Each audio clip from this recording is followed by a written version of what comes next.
नमस्कार friends, Sudarshan classes chemistry में आपका स्वागत है। और आज हम बोर के एटॉमिक मॉडल से संबंधित कुछ चर्चाएं करेंगे। बोर का एटॉमिक मॉडल मैंने आपको बताया था शायद, तो उसमें क्या था, बोर ने कुछ सेल्स बताई थी, ऑर्बिट्स बताए थे एटम में, और बीच में क्या बताया था, न्यूक्लियस, और यहाँ पे इलेक्ट्रॉन एक वृत्ताकार पथ में चक्कर लगाते हैं, ये उसने बताया था। तो स्टूडेंट्स को काफ़ी कंफ्यूजन होती है कि रेडियस कैसे फाइंड करें। तो मैं आज आपको, जैसे मान लीजिए न्यूक्लियस है, इसमें प्रोटॉन है, इलेक्ट्रॉन इस ऑर्बिट में चक्कर लगा रहा है, तो इसमें इस रेडियस की डिस्टेंस क्या होगी, ये रेडियस कितनी होगी, ये फाइंड करने के लिए बोर ने एक फॉर्मूला दिया था। उस फॉर्मूले को आज हम क्रिएट करेंगे कि वो फॉर्मूला कैसे आया था। तो इसके लिए आपको दो चीज़ें जाननी जरूरी है। वो दो चीज़ें क्या है, एक तो सेंट्रीपेटल फोर्स और एक सेंट्रीफ्यूगल फोर्स। ध्यान से बोर्ड पे देखें आप। जैसे मान लीजिए ये न्यूक्लियस है, यहाँ पे एक इलेक्ट्रॉन है। इलेक्ट्रॉन पर ये जो न्यूक्लियस है वो एक फोर्स लगाता है, फोर्स ऑफ अट्रैक्शन, यानी कि अंदर की ओर ये पॉजिटिव चार्ज और ये नेगेटिव चार्ज एक दूसरे की ओर आकर्षित होते हैं, तो ये नेगेटिव चार्ज को अपनी ओर खींच लेता है। इसे बोलते हैं centripetal force. Centripetal force, centripetal force या फोर्स ऑफ अट्रैक्शन, ये जो अंदर की ओर लगता है, न्यूक्लियस अपनी ओर इलेक्ट्रॉन को अट्रैक्ट करता है, इसे बोलते हैं सेंट्रीपेटल फोर्स या force of attraction. Force of attraction, ये फोर्स अंदर की ओर लगता है और ये फोर्स होता है ZE² अपॉन R² के बराबर। और जब इलेक्ट्रॉन चक्कर लगाता है तो इलेक्ट्रॉन बाहर की ओर भी एक फोर्स लगाता है, और वो फोर्स होता है अपना सेंट्रीफ्यूगल फोर्स।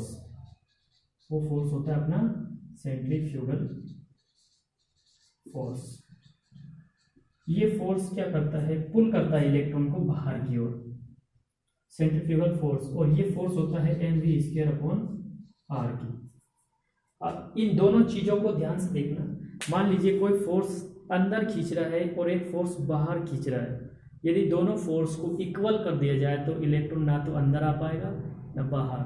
जैसे मान लीजिए 20 न्यूटन से ये इलेक्ट्रॉन को अंदर खींच रहा है और 20 न्यूटन से ही इलेक्ट्रॉन को बाहर धक्का दिया जा रहा है, तो ये इलेक्ट्रॉन अपनी इस ऑर्बिट में चक्कर लगाने लगता है, ना तो अंदर आ पाता है ना बाहर।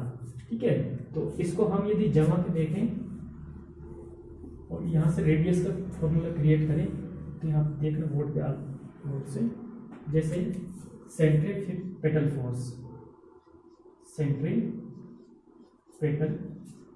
फोर्स, ये फोर्स क्या होता है, ZE² अपॉन R² के बराबर।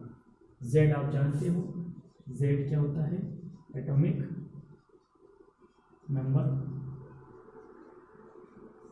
जो सबके लिए अलग अलग होता है। जैसे हाइड्रोजन के लिए 1, हीलियम के लिए 2, लिथियम के लिए 3, कैल्शियम के लिए 20, ऐसे। और ये रेडियस है उसकी, ये फोर्स। और दूसरा फोर्स होता है सेंट्रीफ्यूगल फोर्स। ये फोर्स होता है mv² अपॉन R के। अब सपोज कीजिए mv² और ZE² दोनों क्या हो जाए, इक्वल हो जाए, तो इलेक्ट्रॉन ना तो अंदर आ पाता है ना बाहर जा पाता है। कहने का मतलब ये मास ऑफ इलेक्ट्रॉन है, वेलोसिटी ऑफ इलेक्ट्रॉन जो कि एंगुलर मोमेंटम कर रही है, और ये रेडियस है उसकी। ये दोनों फोर्स को यदि बराबर कर दिया जाए, ZE² upon R² is equal to mv² upon R। एक R से एक R कैंसिल हो जाएगा, हमारे पास एक इक्वेशन बन जाएगी, ZE² upon R is equal to mv²। इसको इक्वेशन फर्स्ट दे देते हैं। अब ध्यान से देखना, बोर ने एक एंगुलर मोमेंटम की एक इक्वेशन दी थी, यहाँ पे मैं लिख देता हूँ, अकॉर्डिंग टू बोर्स इक्वेशन। ये इक्वेशन कौन सी थी, तो एंगुलर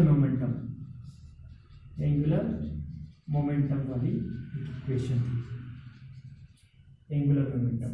और वो इक्वेशन थी mvr is equal to nh/2π,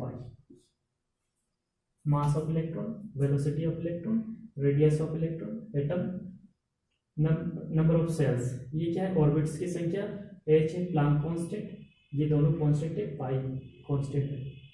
अब यहाँ पे देखना, ये यदि मैं इसको और सब्स्टिट्यूट करूँ, जैसे v इज इक्वल टू क्या कर देंगे यहाँ पे nh/2π mr, ये v की वैल्यू जो है इक्वेशन हम फर्स्ट में रखेंगे, तो अपने पास में क्या आ जाएगा, यहाँ पे स्पष्ट रूप से लिखेंगे ऑन सब्स्टिट्यूटिंग द वैल्यू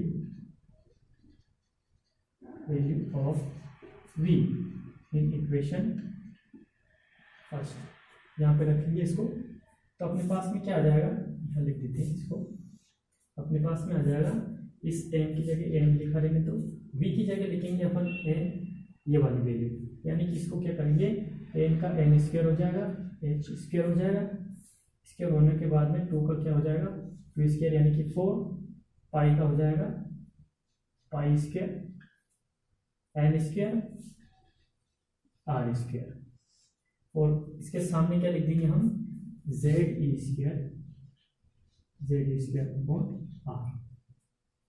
जो चीज कैंसिल हो रही है उनको कैंसिल करेंगे, कैंसिल यहाँ पे हो रहा है, जैसे m से m कैंसिल हो जाएगा, r से r कैंसिल हो जाएगा, आपके पास बचेगा n square h square upon 4 pi square m r is equal to z e square, ये चीजें बची है। यहाँ पे हमें रेडियस निकालने के लिए ये क्या करना है, हम बोर्स रेडियस निकाल रहे हैं, बोर्स एटॉमिक रेडियस, ये चीजें फाइंड करें। तो रेडियस हमें सिर्फ एक जगह दिख रही है, r के इक्वल में सारी चीजें ले जाएंगे तो आपके पास आ जाएगा m square h square upon 4 pi square m z e square, ये आ गई हमारा रेडियस। ये फॉर्मूला आपसे एग्जाम में डायरेक्ट पूछ सकता है, तो आप इसे याद रखें। इसके बाद में यदि हम इसमें से कांस्टेंट चीज़ों को बाहर निकालें, कांस्टेंट जैसे ये प्लांक कांस्टेंट है, 4 कांस्टेंट है, पाई कांस्टेंट है, m mass of electron constant है, z कांस्टेंट नहीं होता है, ये सब के लिए अलग अलग होता है, n सबके लिए अलग अलग होता है, और e इलेक्ट्रॉन का जो चार्ज होता है वो भी कांस्टेंट। तो कांस्टेंट चीज़ों को बाहर निकालेंगे, h square on 4 pi square m e square, ये चीज़ें कांस्टेंट है, ये बाहर आ जाएगी, अपने पास में क्या बचेगा n स्क्वायर अपॉन z। जब इन सबकी वैल्यूज का आपस में डिवाइड या मल्टीप्लाई करेंगे तो हमारे पास में r का वैल्यू आ जाएगा 0.529 into n square upon z, n square upon z, माफ कीजिएगा आपको दिखा नहीं होगा, n स्क्वायर अपॉन z दिखाई दे रहा है, ठीक है। और ये वैल्यू आएगी हमारे किसमें, एंगस्ट्रॉम में, ठीक है।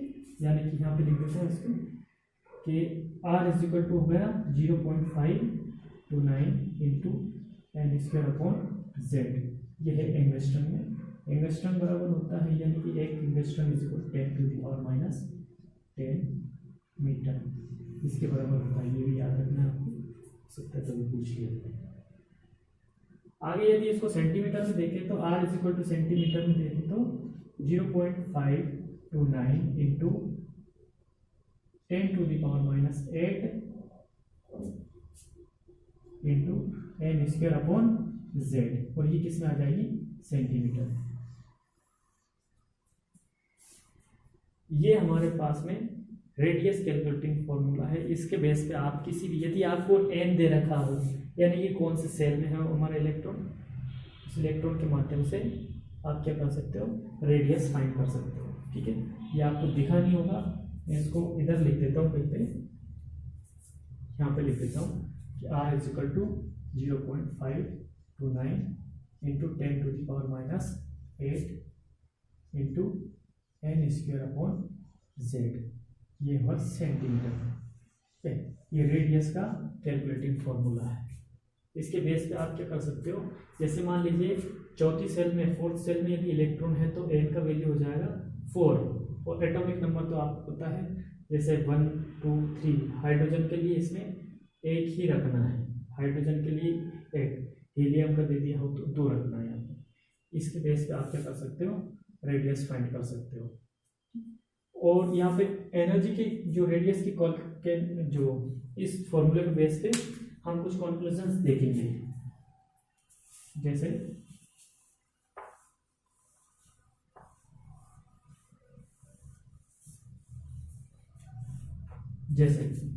यहाँ पे R is equal to N square आ रहा है। कहने का मतलब है यदि सेल्स बढ़ेगी यानी कि पेरियोडिक टेबल में टॉप टू बॉटम जाएंगी, यानी ऊपर से नीचे जाएंगे, तो एटम की रेडियस यानी बढ़ेगी, एटम का साइज भी क्या हो जाएगा, इंक्रीज हो जाएगा। ठीक है, और दूसरा कंक्लूजन क्या दे रखा उसने, 1/z।